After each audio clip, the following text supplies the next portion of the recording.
अस्सलाम वालेकुम नाज़रीन।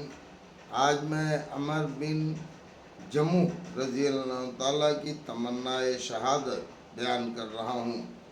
हज़रत अमर बिन जमुह रज़ी अल्लाह ताला पाँव से लंगड़े थे। उनके 4 बेटे थे जो अक्सर हुजूर सल्लल्लाहु अलैहि वसल्लम की खिदमत में हाजिर होते और लड़ाइयों में शिरकत भी करते थे। गज़वे उहुद में अमर बिन जमुह रज़ी अल्लाह ताला को भी शौक़ पैदा हुआ कि मैं भी जाऊं। लोगों ने कहा तुम माजूर हो, लंगड़ेपन की वजह से चलना दुश्वार है। उन्होंने फरमाया कैसी बुरी बात है कि मेरे बेटे तो जन्नत में जाएं और मैं रह जाऊं। बीवी ने भी उभारने के लिए ताने के तौर पर कहा कि मैं तो देख रही हूँ कि वो लड़ाई में भागकर लौट आया।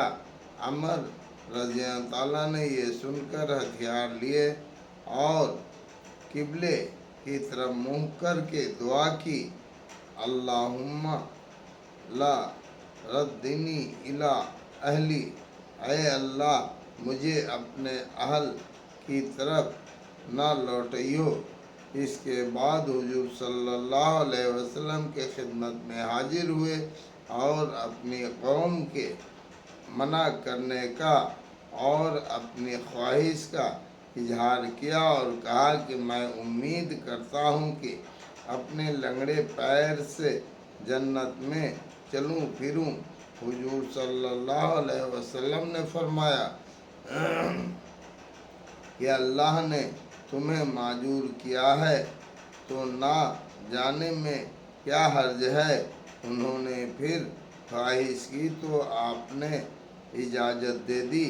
अबू तलहा रज़ी अल्लाह ताला कहते हैं कि मैंने अमर रज़ी अल्लाह ताला को लड़ाई में देखा कि अकड़ते हुए जाते थे और कहते थे कि खुदा की कसम मैं जन्नत का मुस्ताक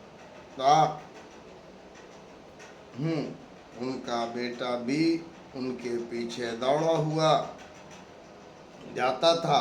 दोनों लड़ते रहे हत्ता कि दोनों शहीद हो गए। उनकी बीवी अपने खाविंद और बेटे की लाश को ऊँट पर लाद कर दफन के लिए मदीना लाने लगी तो वो ऊँट बैठ गया। बड़ी दिक्कत से उसको मार कर उठाया और मदीना लाने की कोशिश की, मगर वो उहुद की तरफ मुँह करता था। उनकी बीवी ने हुजूर सल्लल्लाहु अलैहि वसल्लम से जिक्र किया। आपने फरमाया ऊँट को ये हुक्म है क्या? अमर चलते हुए कुछ कह कर गए थे। उन्होंने अर्ज किया कि किबले की तरफ मुँह करके ये दुआ की थी, अल्लाहुम्मा ला रद्दनी इला अहली। आपने फरमाया इसी वजह से ये ऊँट इस तरफ नहीं जाता।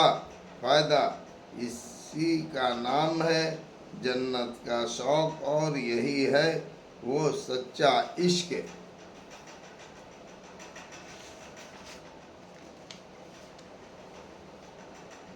अल्लाह का और उसके रसूल का, जिसकी वजह से सहाबाए रज़ी अल्लाह ताला कहाँ से कहाँ पहुँच गए कि उनके जज्बे मरने के बाद भी वैसे ही रहते हैं। बहुत तेरी कोशिश की कि ऊँट चले घर, वो या तो बैठ जाता था या उहुद की तरफ जाता था। अल्लाहु अकबर।